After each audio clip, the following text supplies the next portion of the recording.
Face au changement climatique justement et aux craintes de coupures et de rationnement cet hiver, le gouvernement a décidé d'organiser ce vendredi un conseil de défense énergétique. Hier déjà, Elisabeth Borne, la première ministre, a demandé à chaque entreprise d'établir un plan de sobriété énergétique. Mais pour certains secteurs, c'est très compliqué de faire baisser la consommation. Exemple, dans une boulangerie à Écully, Amélie Duchamp.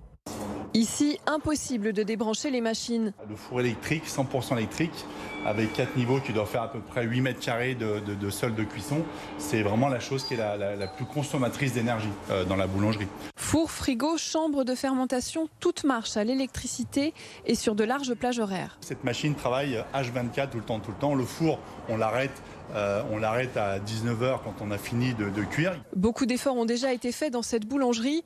Des investissements dans du matériel récent qui consomme peu, des fours très bien isolés. Un bilan énergétique a aussi permis de changer des habitudes énergivores, mais il sera difficile de faire plus. Peut-être qu'il y a d'autres métiers où on peut décaler un peu la consommation d'énergie, où on peut faire peut-être un peu plus de télétravail, du coup être moins souvent au bureau. Mais nous, on est obligé d'avoir de la lumière, on est obligé d'avoir du chauffage, on est obligé d'avoir des fours. Moi, je ne vois pas comment je peux faire plus que ce que je viens de vous expliquer jusqu'à maintenant. Le gérant d'entreprise espère que chaque société mettra la main à la pâte pour atteindre collectivement l'objectif de 10% de réduction d'énergie fixé par la Première ministre.